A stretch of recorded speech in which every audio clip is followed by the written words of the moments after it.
The journey. After spending a leisurely Sunday at home, the very thought of returning to work on Monday is tiring. Lethargy creeps in if the holiday continues over an extended period. That is how I felt when I was preparing to return to my place of work after spending 6 months at home. The fact that I was to leave behind my newly-wed wife and go to a far-off place did not help either. Obviously I did not want to go. However, I finally did decide to go.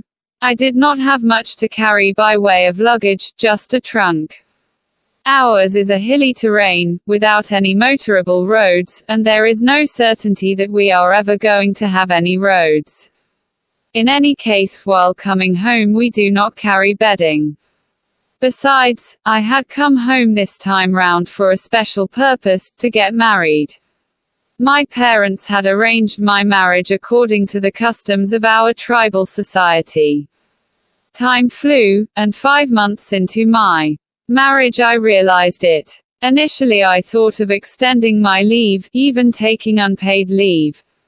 But after some dilly-dallying I finally decided against it because marriage had increased my responsibilities and I had got into debt.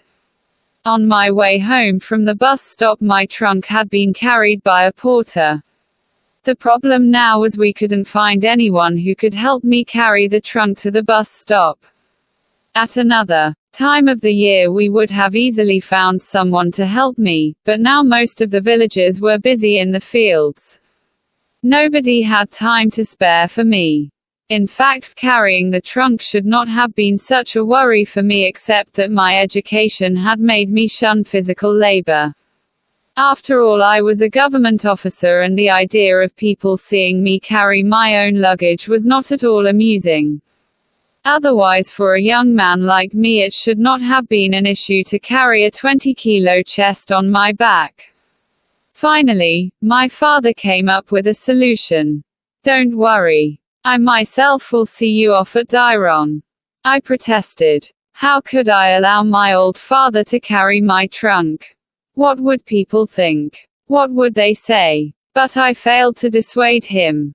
It was decided that father would carry the chest. A large crowd gathered at our place the day I was to leave.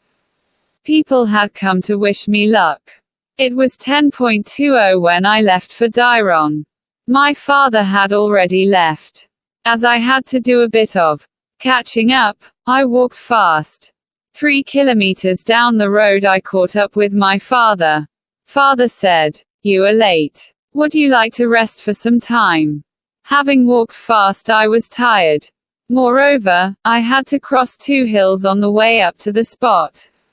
I quickly sat down on a rock. My father laughed at my plight. "So this little distance has tired you? Rest for a while. But we have to be in time for the bus." Father was quiet for some time. He thoughtfully looked at the sun for a moment, and then his eyes fell on the can of homemade wine that I was carrying. Wetting his lips with his tongue he said in a matter-of-fact manner, "I am thirsty." I gave him the can of wine. He poured himself a mug and handed me the can. He drank all of it at one go. He then arranged the belt that was attached to the trunk carefully on his forehead. So, this was the picture, my father carrying my luggage on his back and me following him with a tiny bag in my hand. We were walking up a narrow hilly road, and neither of us uttered a word, as if we were strangers who spoke different languages. I did not know what was going on in his mind. From time to time it crossed my mind that it was improper for me to let father carry the luggage. I wanted to tell him that I would like to carry the trunk myself, but my guilt and shame did not allow me to do so. This self-consciousness had probably to do with my education, the white-collar job that I had, or quite simply my pride. Somehow, I had the feeling that if I carried the luggage, my father and my people, in fact the whole world, would laugh at me and I would be belittled. Father had provided for my education, and I had been able to realize his dreams. My parents were truly proud of me. It was through me that they had earned a greater degree of admiration and respect from the villagers. My father would not like to see me carrying a trunk on my back and would be very hurt if I did so. I concluded that it would be better to let him carry it. Father was used to carrying luggage anyway. He was stronger and more skilled than me in these matters. I had never got used to physical labor, having stayed in hostels right from my childhood. So, in spite of my youth and strength, I was physically useless. I continued walking silently with Father. We rested at 2 places on the way and had our tiffin, but we hardly talked. Finally, we reached Dairong. The bus from Taiwan had not yet reached Dairong, and so we had some time in hand. We entered a tea shop and sat facing each other. Father appeared tired. I felt sorry for him but couldn't bring myself to say anything. I asked the waiter to get us 2 cups of tea. Just as I was going to take my first sip, I heard Father's voice. "Do you have a pair of old shoes?" "Why?" I asked. "The road is uneven and full of pebbles. It hurts while walking." I looked at Father's bare feet. Never having worn shoes, his feet had developed cracks and somehow resembled those of an elephant. I noticed this for the first time. I hadn't noticed that the road was uneven. I didn't have to, since I was wearing a pair of hunting boots. I checked my wallet and saw I still had around 40 rupees with me.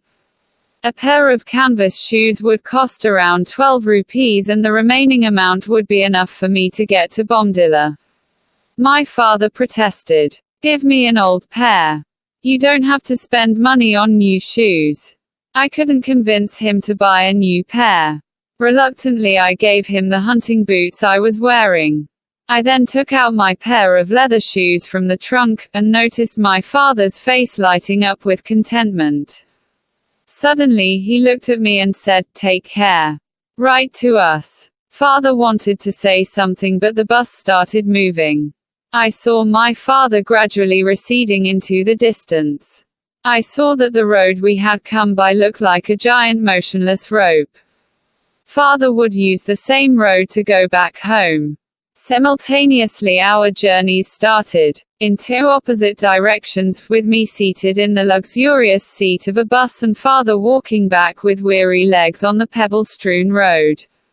Yesh Dorji Thongchi, translated by D.P. Nath.